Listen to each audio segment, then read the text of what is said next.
According to tradition, the last day of the Feast of Unleavened Bread, which now is, was the time that Israel crossed over the Red Sea. This, of course, as I said, is tradition, and we're not actually sure exactly when it happened in the timeline, but now is a relevant time to discuss because there are some things that took place that are important in the scope of the plan of salvation. And so we wanted to go ahead and deal with some of those things right now. So we're going to go over to Exodus, the book of Exodus, Shemot. And we'll read, we're going to basically read mostly the whole chapter. We'll just go through it little by little. And we're going to start off in Exodus 14 and verse 5. Let's start in verse 5 and read down. Matter of fact, let's just start at the beginning. Let's start at Exodus chapter 14, verse 1, and read down through verse 9. Exodus 14 and 1. Yahweh spake to Moshe, saying, Speak to the children of Israel, that they turn and camp before Pi Hiroth, between Migdol and the sea, opposite Abal Sesphon, camp before it by the sea. For Pharaoh shall say to the children of Israel, They are entangled in the land, the wilderness has closed them in. And I shall strengthen the heart of Pharaoh and shall pursue them. But I am to be esteemed through Pharaoh and over all his army, and the Mizrahites shall know that I am Yahweh. And they did so. And it was reported to the sovereign of Mitzrayim that the people had fled, and the heart of the Pharaoh and his servants was turned against the people. And they said, Why have you done this, that we have let Israel go from serving us? So he made his chariot ready and took his people with him, and took 600 choice chariots, and all the chariots of Mitzrayim, with officers over all of them. And Yahweh strengthened the heart of Pharaoh's sovereign of Mitzrayim, and pursued the children of Israel, but the children of Israel went out defiant. And the Mizrahites pursued them, and all the horses and chariots of Pharaoh, and his horsemen and his army, and overtook them, camping by the sea beside Pi Hiroth, before Baal Zephon. Okay, very good. So, we look at these verses here. It begins with the Most High telling Moses what Pharaoh was getting ready to do, and then we see that where Pharaoh goes ahead and does what it is that the Most High said that he was going to do. So when we think about Passover, and unleavened bread, and some things that it kind of commemorates from a prophetic standpoint. We see with Passover, there was a transaction.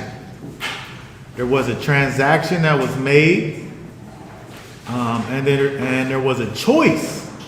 There was a choice that was made.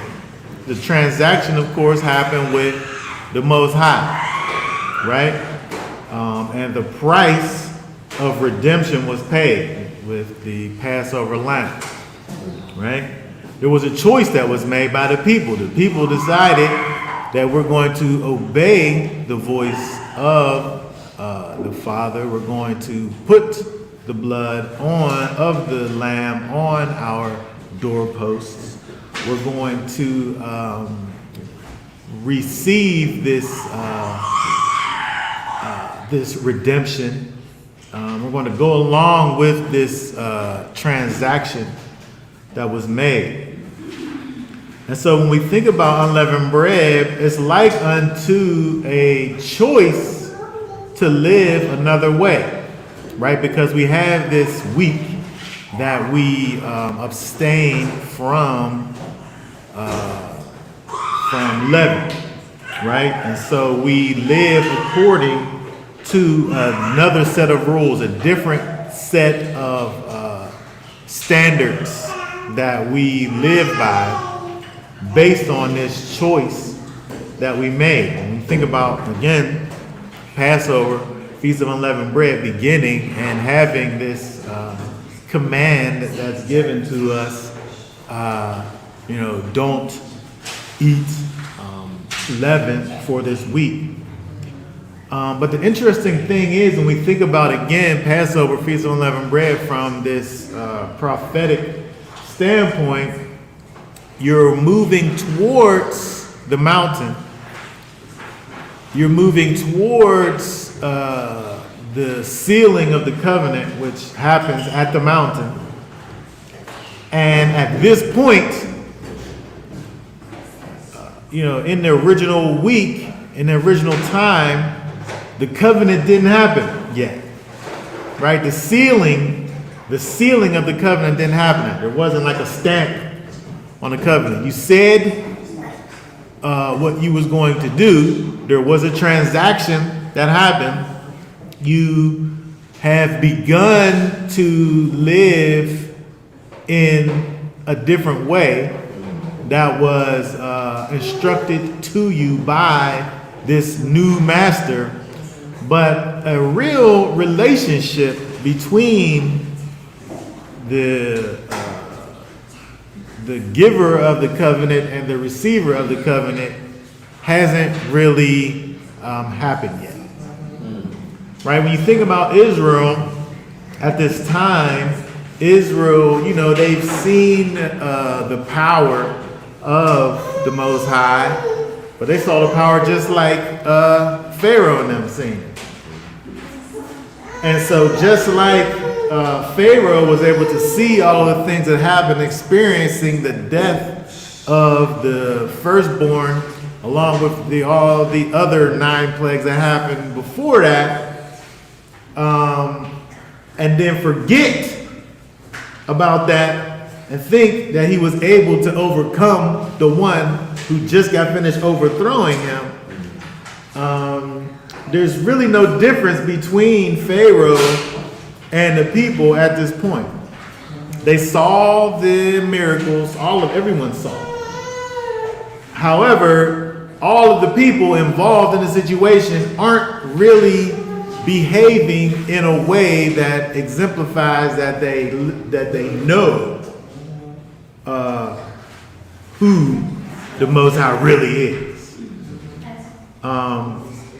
And so it's interesting when we look at, the behavior both of Pharaoh and then of the people. Well, we didn't read that part yet, but looking at Pharaoh and seeing, like in verse 9, where it says that Yahweh strengthened the heart of Pharaoh. He strengthened his heart. And some King James, it might say he hardened his heart. And so when we think about the state of those that are outside of the will of the Most High, those that the Most High isn't connected to, Pharaoh obviously being kind of the epitome of that, he's not connected to the Most High. And so the further the Most High gets from him, basically the stronger Pharaoh's heart is going to be in that opposite direction. And so with the idea that the Most High he's not drawing closer to Pharaoh and softening his heart, but in fact he's going further away from him, which would be strengthening his heart. And so when you think about the fact that the Most High, whether it be positive or negative, is involved in this whole situation here, what could be the intent of the Most High here to cause Pharaoh to give chase to the people? Right? Because we see in the verse 8, the Most High is involved. Whether we say that he did something positively to Pharaoh or negatively, whether we say he added to his rage or he took his love away from Pharaoh, which adds to his rage, right? Either way, the Most High is involved in this. What could be the intent of the Most High?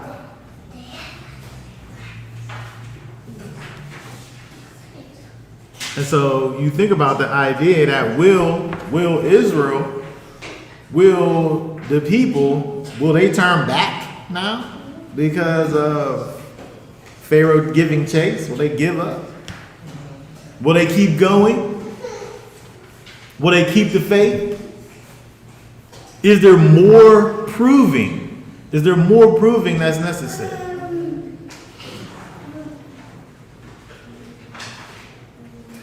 Let's read verse 10. Let's look at verse 10. And when Pharaoh drew near, the children of Israel lifted their eyes and saw the Mizrahites coming up after them, and they were greatly afraid. So the children of Israel cried out to Yahweh.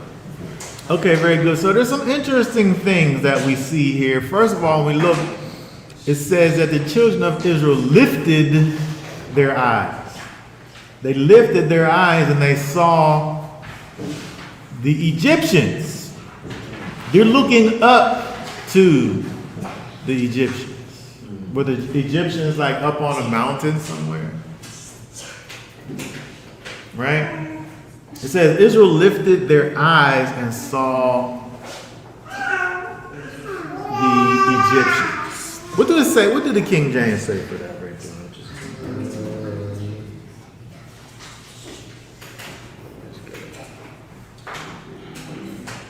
And when the Pharaoh drew nigh, the children of Israel lifted up their eyes, and behold, the Egyptians marched after them. Oh, so it still says, it still emphasizes this idea of the lifting, the turning. What's that word? What's that word in the Hebrew? Huh? Okay, to lift up. So the emphasis is there, right? Where it's not necessarily thinking about like before that they were just looking down. Right, they was all looking at their feet, right? There's a thing that's going on in the mind of the people where they're looking up at these mighty Egyptians that are coming. And it says that they were greatly afraid. They were greatly afraid, and then they cry out to Yahweh. But when they cry out to Yahweh, what do they say in verse 12 and 11? It says, is this not the word that we spoke to you in Mizraim, saying? So what's 11? I said 11. I said 12 and 11. I don't know why I said it backwards. I know, right there. So you just did what I meant to say 11 and 12. Cool. And they said to Moshe, did you take us away to die in the wilderness because there are no burial sites in Mizraim? What is this you have done to us to bring us up out of Mizraim? Is this not the word that we spoke to you in Mizraim, saying, leave us alone and let us serve the Mizrahites? For it would have been better for us to serve the Mizrahites than to die in the wilderness. Okay, so there's some interesting things that are going on here. First of all, we can go all the way back to Pharaoh and we can see like regret. There's regret with Pharaoh. Pharaoh's like, I let these people go. I never should have did that. I should have just killed these people. Let me go get my stuff together, and I'm gonna go get them because I regret the fact that I even let them go in the first place. But at the same time, we look at Israel, and the same thing is there: regret. We said to you from the Gideon that we should just stay here. I'd rather sit here and serve the Egyptians than go out and die in the wilderness. Right? And so the people of Israel were also experiencing regret. But the other thing that they was experiencing was doubt. Right? There's regret and there's doubt, which I guess in this situation, those things go together because you're doubting, therefore you're regretting. But the thing is that when we look at 10, it says that they were afraid, so the children cried to Yahweh. And then the very next thing that they say in 11 is they said to Moses.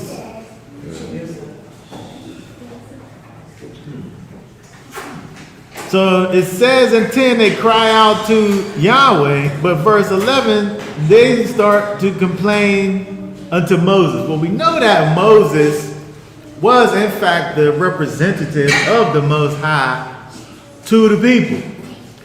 But it's easy to forget, I would say, the magnitude of who the Most High is what every time I want to deal with the Most High, I'm looking at this guy, Moses. And so it's easy I would say, to forget who the Most High is when all the time I want to speak to the Most High, I'm speaking to Moses.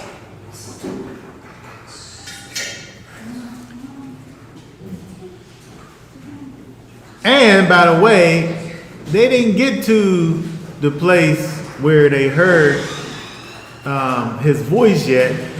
So they didn't get to the place where they was like, I don't want to hear from him no more. I only want to talk to Moses. Like that part didn't happen yet. And so these feelings that they're having are being misdirected towards Moses at this time. They're not really warranted. So they're not really looking at the Most High the way in which they should. However, when we think about where the people of Israel are at this time, like I started off saying, they've made a choice. They've made a decision. They think they know what they want, but the covenant, the sealing of the covenant hasn't happened yet. And so the things that the people are doing kind of is evidence that despite the fact that the people lived through these plagues in Egypt, there is still a relationship issue with the people, with both the people and Pharaoh, because both of Israel and Pharaoh are both behaving exactly the same.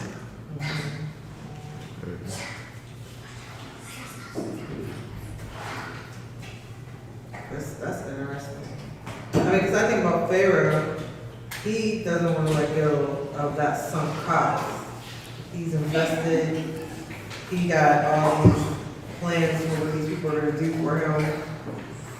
They're going to build all his cities and pyramids and stuff. We're going to do it. I just watched this. I was just watching this. I was on my real estate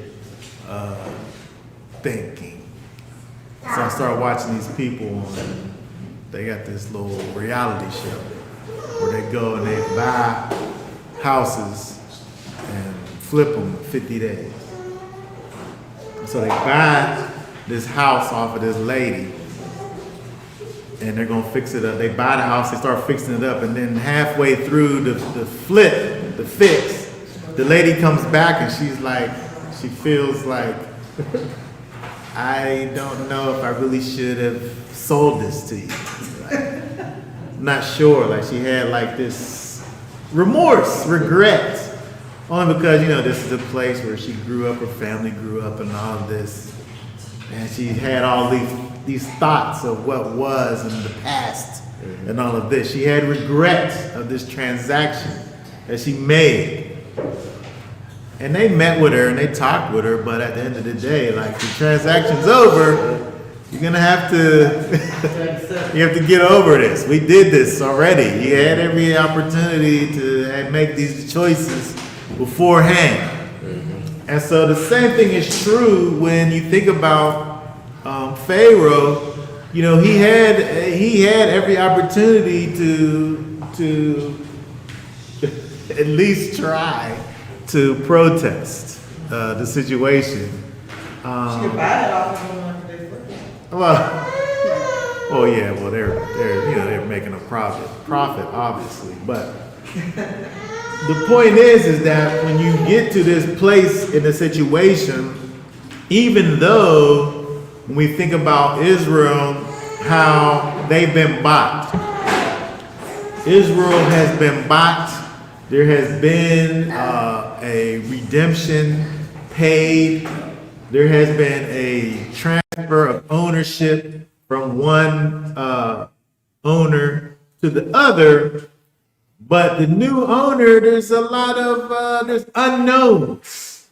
There's unknowns that are involved. I don't know what's going to happen with this Most High. I don't understand. I don't know him. Really, right? And at this point, they haven't heard his voice. At this point, they really don't know what it is that they've gotten themselves into. And just like at the point right before they even hear the commandments being spoken by the Most High, just like before that, when they say, whatever you say, we'll do, it's almost like they did something like unto that already in agreeing to this idea of them obeying the Most High and receiving the redemption that was offered to them. I think about the Haitians, like when they were I think it was like 3,000, 4,000 prisoners got out. There were some that stayed back.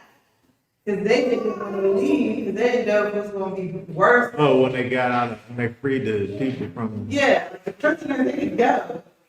But they didn't know if it was going to be worse on the outside. Yeah. For them, they didn't get jail. Yeah. So when you think about that as an idea, it's like, yeah, I'm in here. Yeah, I'd rather be free, but at least there's things that there's familiarity. Mm-hmm. I know that I'm going to eat. I know that I'm able to have a place to sleep. Mm-hmm. I know that I don't have to worry about going out and have to fend for myself. There's certain things that, I guess, pros of, being a prisoner, being a slave. I guess there's pros to it. I don't know when you weigh them against the cons, if it's something that makes it be something that you would want to do. But be that as it may, when we look at the behavior of both Israel and Pharaoh and the Egyptians, the thing that makes both of their actions kind of the same is the lack of a understanding of who the Most High really is. And so again, we think about the spiritual understanding of Passover, Feast of Unleavened Bread. This is like unto me finding a mate and deciding that I want to be with this person as my mate, but I don't know them really. I've made a choice. I've made a decision. we're going to go and we're going to do whatever it takes in order to be bound to one another, but we haven't been bound to one another yet. In fact, at any moment, I actually could turn around and say, I don't want to do this because the covenant hasn't yet been sealed. And that's where we're at with Israel. And so, okay, so let's keep on going. Let's look at 13 and 14. 13, 14. And Moshe said to the people, do not be afraid, stand still and see the deliverance of Yahweh, which he does for you today. With the Mizrahites, whom you see today, you are never to see again. Yahweh does fight for you, and you keep silent. Okay, very good. So we've seen again Moshe here is being kind of this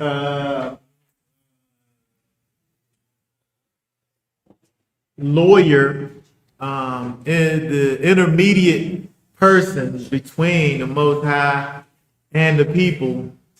He's being the spokesman for the Most High, and he says to the people, do not be afraid.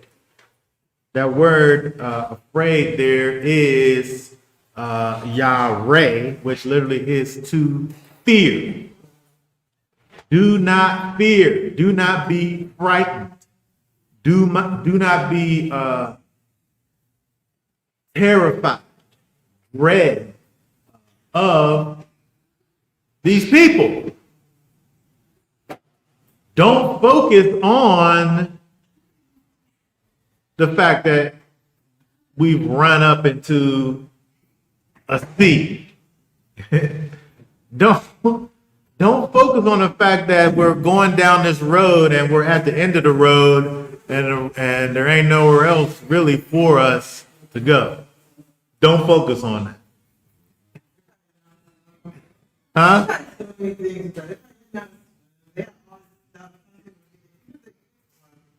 How was they able to get all their new possessions? There's all of that. But Moses is saying, don't think about the fact that you don't know how to swim. Don't think about the fact that you got this cart full of stuff, and even if I ride my horse across the thing while the horse swims, my cart, I don't got no boats. He's saying what all of these things, all of these adversities that are in front of you that you can actually see and understand, don't be afraid of those things. Don't concentrate on those things, he said. He told the people, there's reality, and it's right in front of you, but don't worry about it. But don't be afraid of it. That sounds crazy to you, right? That sounds crazy. Like, why you bring it here? That thing that they was looking at was real, and it was right there in front of them. And Moses said, don't worry about that. You'd have been just like them bitches. Why did you bring it out here? I don't see no graves out here, and we about to die. You know what? Graves. And we're about to. Why didn't we get some boats? I know they went and took whatever they wanted. Why didn't they take any boats? Yeah.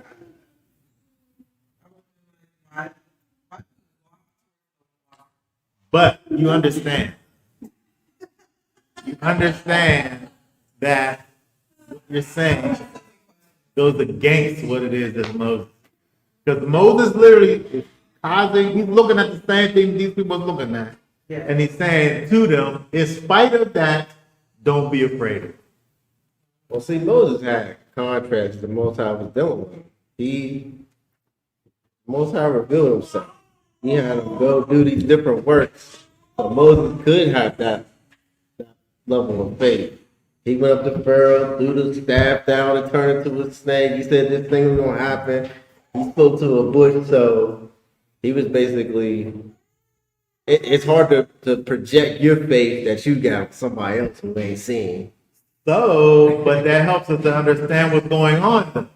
Because Moses, who did have that relationship with the Most High already, he had all the convincing that he needed.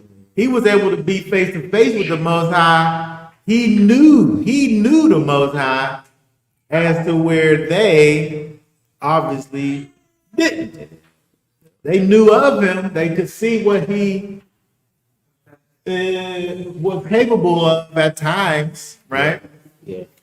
But Moses, who was able to go and speak to the Most High face to face, he has that relationship. And so he, the one who did have that relationship, has to go and give these people this pep talk and let these people know that you may not be able to understand what's going on. But what he's pleading with the people is for them not to focus on the issue, but to focus on the Most High. He said, stand still, he said, and see the deliverance of Yahweh.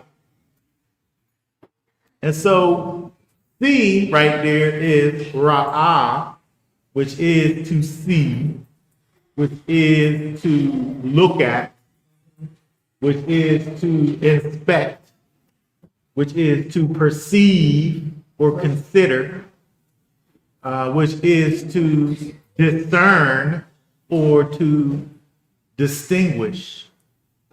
All these things, but the thing that they're seeing, perceiving, inspecting, considering is what it is that the Most High has to offer for them.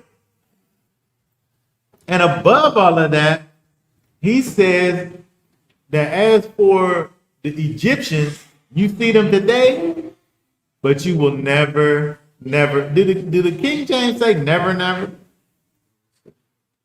Is that doubled up right there in verse 13?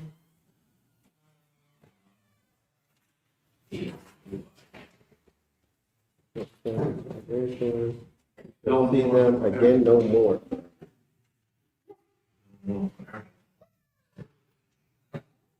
Again, you'll see again no more.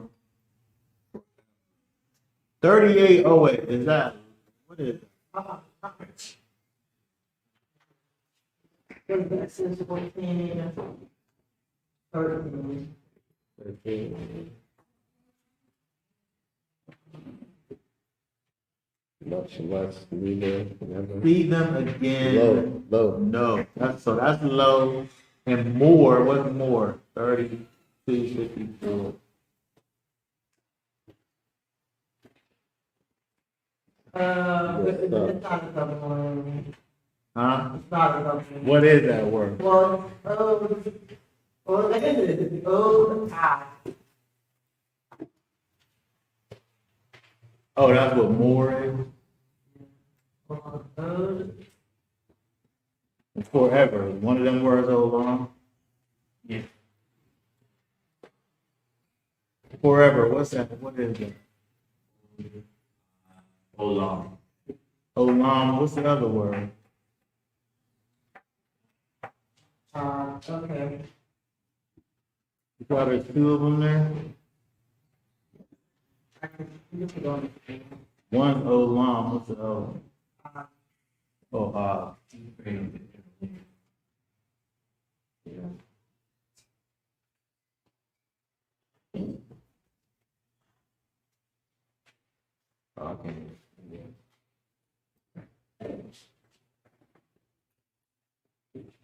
Okay.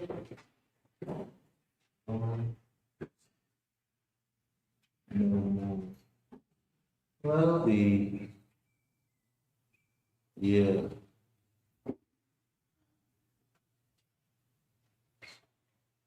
those who seek to wear, Oh, I see what it is, what they're doing. So you see that, you shall see, oh, tied.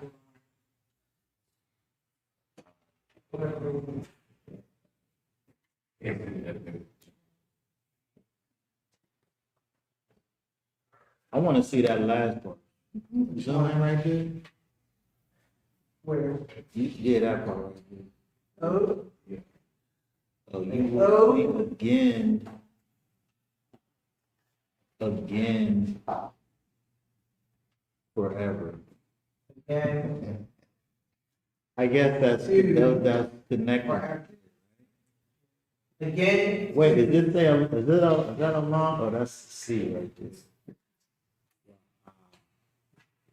If you look up at the screen, try to look at it on your phone. I know, but I can't see behind me.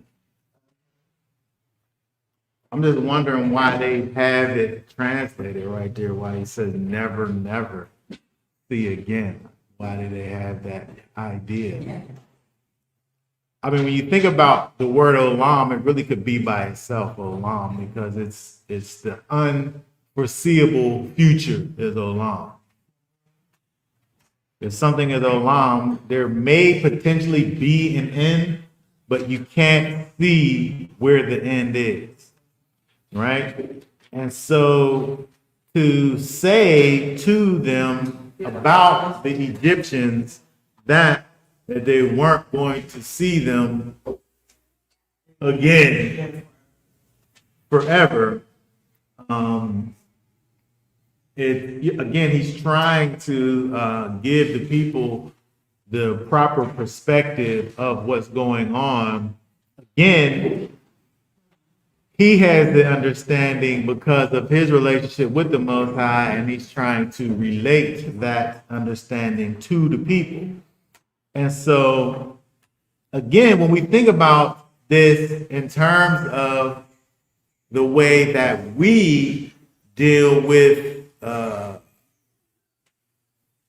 thinking about unleavened bread as a process in our situation, the fact of the necessity, we talked about this a little bit, I guess, on Shabbat, the necessity for the Spirit. We can see here that the necessity for the Spirit to be in us and dwelling in us and alive in us and growing in us, because we're able to see the difference between someone who just makes a mental decision in their mind to follow after the Most High, but hasn't had the sealing of the covenant. We think about the sealing of the covenant. The sealing of the covenant for you and I is the Spirit living in you. And so when we think about the difference between Moses, who has had that binding experience with the Most High, and the people who just want to have it, we can see the difference between the two of their actions. And again, the people of Israel as a whole are just like the self-professed non-believer himself, Pharaoh. There's no distinction, right? And so again, when we think about this in terms of bringing it to our own situation and thinking about what it is the Feast of Unleavened Bread represents, really is the necessity for something greater. Because you've made a decision, you've made a choice to do what the Most High said, which was to eat unleavened bread, was to get sin out of your life. You made a decision to do it, but you haven't made it yet to the sealing of the covenant, which is the power.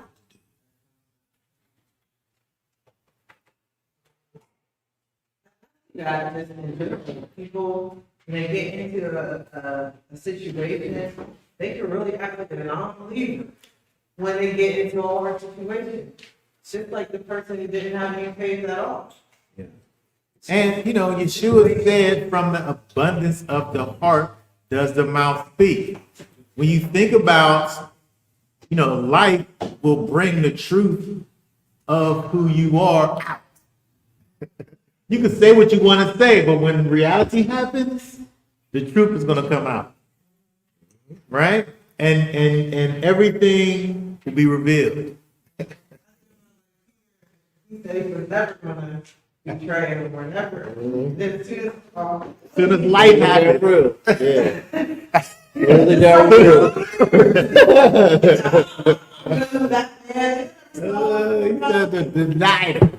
The theory was good in his In head. theory, boy, he had the theory down.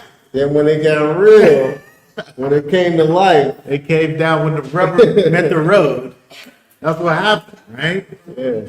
And so I think that's the lesson that we see with the connection with what we see here in this whole Red Sea situation, how it connects with the Feast of Unleavened Bread. You know, the end of it, or it don't even have to be connected with it. It could be the time period in between, any time between the end of Feast of Unleavened Bread and them actually meeting at Mount Sinai. Because as soon as they sit up there and say that I wish I was there, or we're going to die out here, essentially they're saying that the Most High is a lie. Because when they were supposed to be leaving from Egypt, they're leaving to meet him at the mountain to worship him. And so as soon as the Most High said, well, we're going from A to B, and we're like at A and a half, and we don't believe we're getting to B, then you're saying that he's a liar. Within reason, because of the fact that they don't have the proper relationship. And then so something interesting happens. Let's go down. Where do we stop off? 14. Start reading at 15 to 22. And Yahweh said to Moshe, why do you cry to me? Speak to the children of Israel and let them go forward. And you lift up your rod and stretch out your hand over the sea and divide it, and let the children of Israel go on dry ground through the midst of the sea. And I see that I am strengthening the hearts of the Mizrahites, and they shall follow them. And I am to be esteemed through Pharaoh and over all his army, his chariots, and his horsemen. And the Mizrahites shall know that I am Yahweh when I am esteemed through Pharaoh, his chariots, and his horsemen. Oh, wait. Let's stop right there, because when we think about, again, the idea of the Most High strengthening the hearts of Pharaoh, he's strengthening the heart of Pharaoh so that Pharaoh could chase, but what he's not doing is strengthening the heart of Pharaoh so that he can catch. Right? The plan is for Pharaoh to die. Right? So he's setting the trap for Pharaoh. The people don't understand the trap. They just see the process, not knowing that they're going to make it through, and Pharaoh and them ain't. Yeah. But they got to give chase in order for it. So the people can't see Moses don't even see the whole plan. Don't sit up here and talk to me. Look, go over there, lift up your stick, point it through the water. The thing, he got to tell Moses even. Yeah. Right? And He directing the movie. He's like, all right, on set. You go over Get the here. actor, You guys do come that. over here. Yeah. But the Most High got the whole plan in sight, and the people don't. But again, we think about the idea of the intent. The intent isn't to dishearten the people, but the intent is to kill Pharaoh and to glorify the Most High. It looks like it's because of the people's lack of knowledge of what's going on. It looks like it's something that's putting fear in the people, only because the people aren't looking at the Most High; they're looking at Pharaoh. But keep on going, because something interesting happens that goes along with this idea here that we're thinking about of the lack of spirit and spiritual discernment is the issue with the people. But read 19 through 22. And the messenger of Elohim was before the camp of Israel, moved and went behind them. And the column of cloud went from before them and stood behind them. Came between the camp and the Mizrahites and the camp of Israel. And it was the cloud and the darkness that gave light by night, and the one did not come near the other all the night. And Moshe stretched out his hand over the sea, and Yahweh caused the sea to go back by a strong east wind all that night, and made the sea into dry land, and the waters were divided.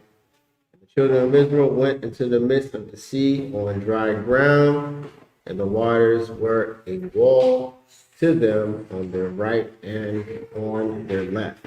Okay, so something interesting happens in verse 9. And so before now we see with the movement of the people, the Most High said that he's going to go and lead the people with the pillar of fire by night and the cloud of smoke by day. 19. Right? You said 9. You said Oh, yeah, 19. Yes. And so that is the way in which the Most High was moving, and the people are following after the presence of the Most High through, as they're going. They're looking towards the Most High. But the trouble now that's coming after them is not in front of them. It's behind them. So first of all, they're not looking forward. They can't go forward. They're not looking forward. Right? Problems is behind them, which they're looking at behind them where Pharaoh is. And so the Most High said, all right, I'm going to get in the back of you. I'm going to get in the back of you where the problem is. And then now they're not able to see the problem anymore. They see what? They see the Most High. They hit the problem. Right? That's what happened. He went from in front of them where they was following him. And everything's good. They're following the Spirit. But the problem ain't in front of them. The problem's behind them. And that's what they see. And then the Most High say, well, that's fine. I'll go behind you. And now you can't see the problem. Right? In fact, he's blocking the problem. He's blocking the people's vision of the problem, and he's blocking the problem's vision of the people.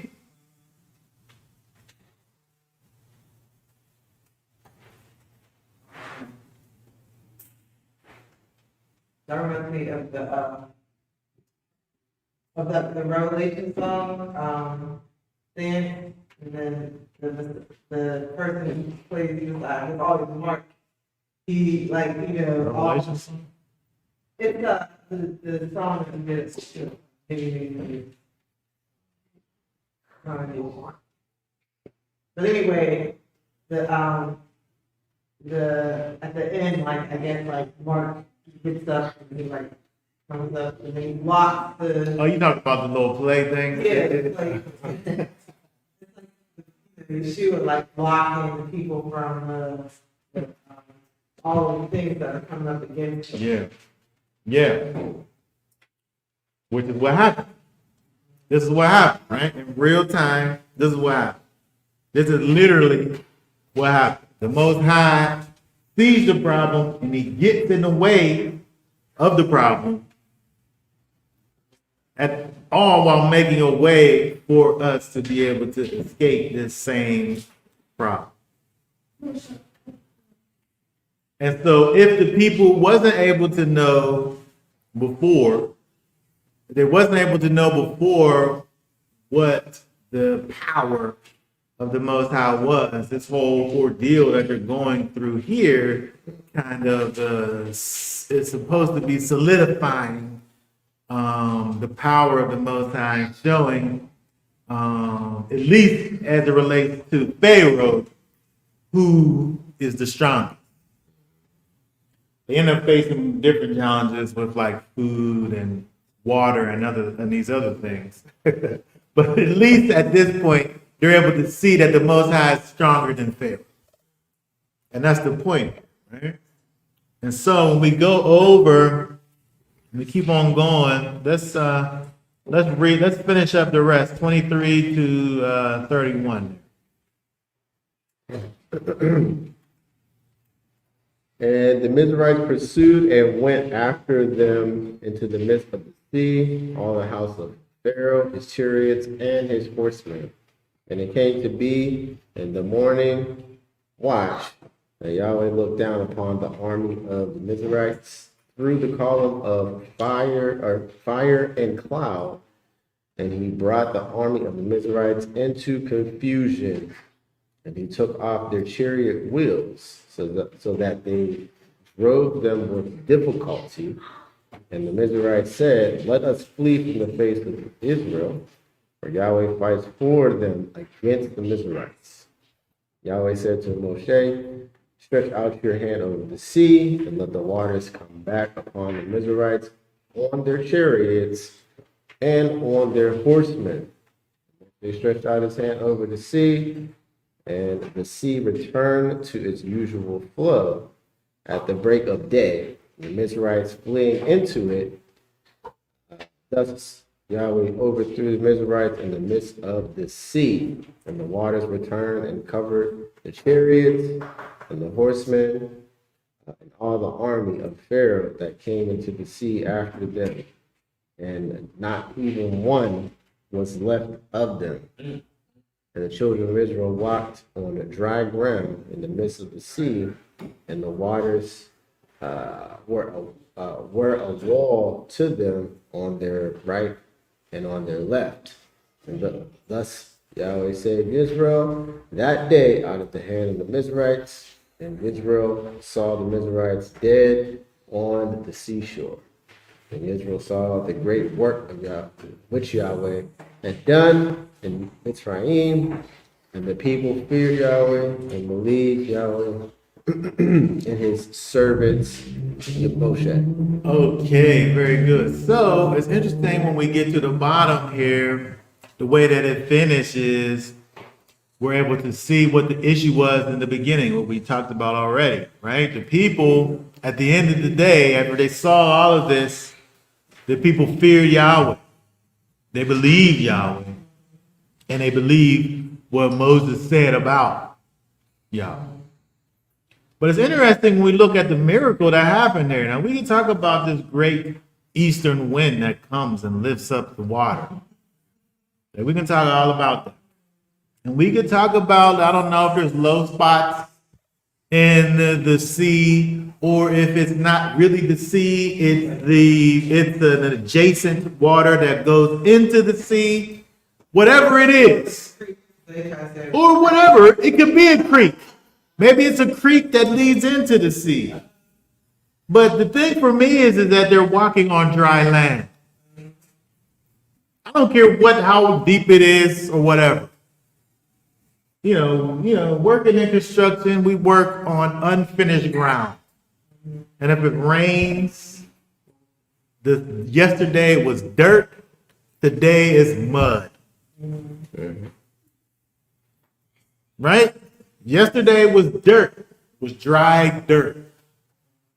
But it could rain, and now today you're walking through the mud, which is wet and nasty and mucky. But it didn't say that it was lightly damp that they walked through. It said they walked through on dry ground. That's the part for me right there. I don't care what part of the water they went through. It doesn't matter. It was wet. The water came, and then it was dry. To me, that's the most miraculous part for me. I don't care about a wall of water on either side. That's not the big deal. The big deal for me is that they walked on dry ground where water was just wet. And then, like, if they had carts and stuff, they didn't have to put down any, like, boards or anything. None of that. That was like I experienced that in my life. I experienced it. But many of the places that you go and work at, we're there before the pavement's there. We're there before the concrete is there. And so if you got to get from one place, one side to the other, there's a big mud in the middle. There's mud right there, just from rain, just from water used to being there. But here, again, it says that they walk in dry land. And so, I want to lastly look at verse 24. We look at 24, and it says, and it came to be in the morning that Yahweh looked down upon the army of the Egyptians. He looked down. And so that's different. That's a different word when we think about looking or seeing. It's not ra'ah here. That word is shakaf. Shakaf, which literally means to lean out. Maybe to lean out of a window. Right? And so it's not just me being somewhere and I'm looking down through, but I'm leaning out and I'm about to engage with you. And we see that the Most High literally does, in fact, engage with the people, right? Because in 25 it says he took off the wheels. Right? In 24 it says that he brought them great confusion. he took off their chariot. I mean, what do the King James say? Does it say, what does it say? Because the scriptures say he took off the chariot. So he literally took. He engaged. He physically engaged with the people. Right there. Right? And so we literally see the strong arm of the Most High dealing with these people. Did Pharaoh send his best chariot? I don't know if it was his best, but it was a whole bunch of them, right? It was 600,000 or whatever it It said. had to be. Did it say it was his best? It had to be. All It said he took 600 choice chariots. So I don't know if they was his best, but they was the good one. They was choice. I don't know what that word is. Most I could take a wheel off. But that's what he said he did, right? He took the wheels off. He took the wheels off and he brought them great confusion. But I'm saying that he interacted with the people. He got involved with the people. He brought his great hand to the situation and he put his hand on the Egyptian. And so kind of just in closing, I just want to say that when we think about, when we look at, maybe,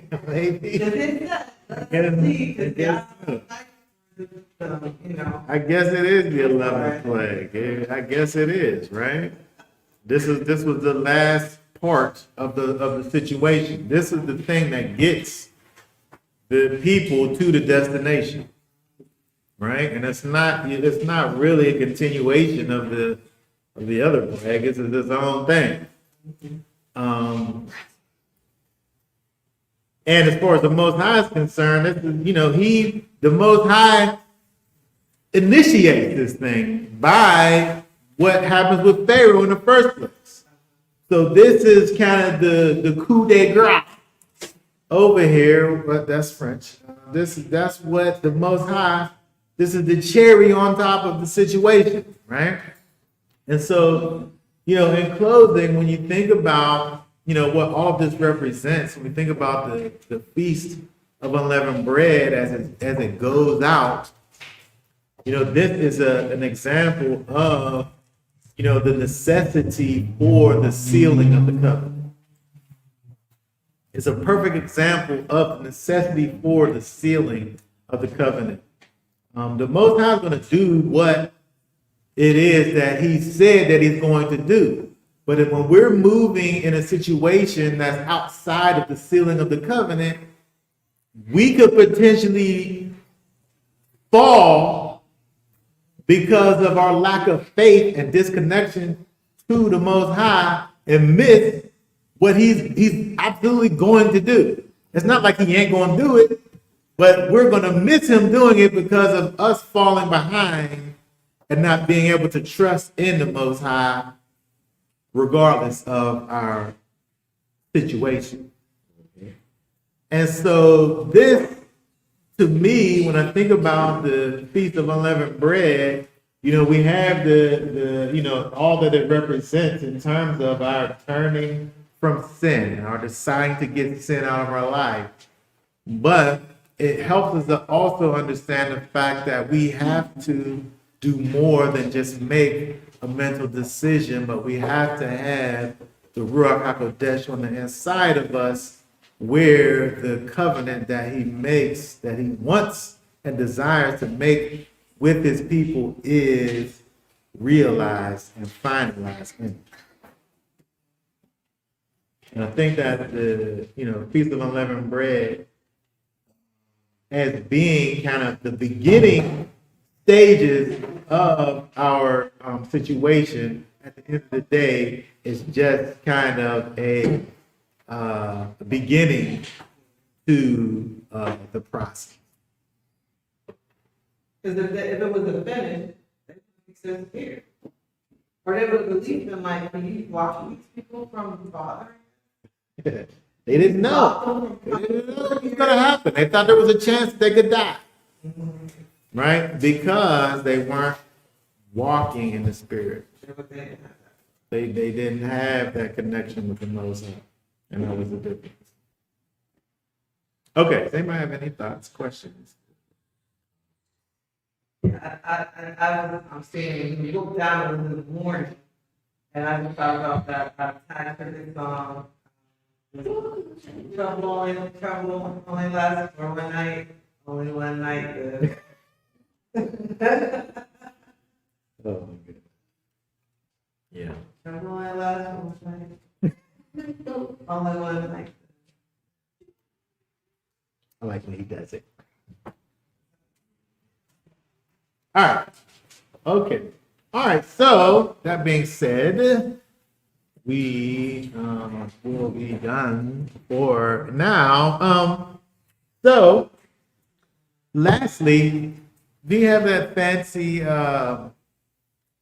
picture that you created? Because as of tomorrow after the Shabbat, which was yesterday, we have began the count to Shavuot, the 50-day count to Shavuot. Tomorrow after the Shabbat was the first day of the week, which was yesterday. So today we are on the second day, which is 0 weeks and 2 days of the Omer.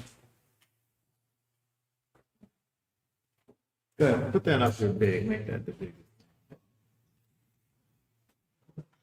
What do you got, the calendar right there? What's that, the regular calendar? That's the first week. Okay, you see we got 2 days. So today is 2 days. Omer, which again is 0 weeks and 2 days. All right, so we're counting up to 7 complete weeks and a day, and we are now 2 days in. So again, the Omer count kind of is along these same veins as we're looking forward towards the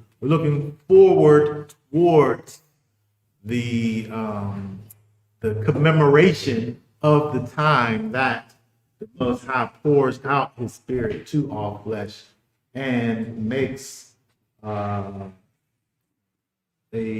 divine connection available to all those who believe in His Son. So, you know, we think about these days and times and knowing that, yes, we're on the other side of the Spirit being poured out. However, it's always good for us to kind of think about the process and think about what it represents and understand that no matter where we are in our lives, there's always time for growth and moving closer to the Most High, which is something that we most definitely do in these days and times. All right? Okay, very good. So that being said, y'all willing, we'll be back on Shabbat. And now we'll go ahead and be done and say shalom. Shalom.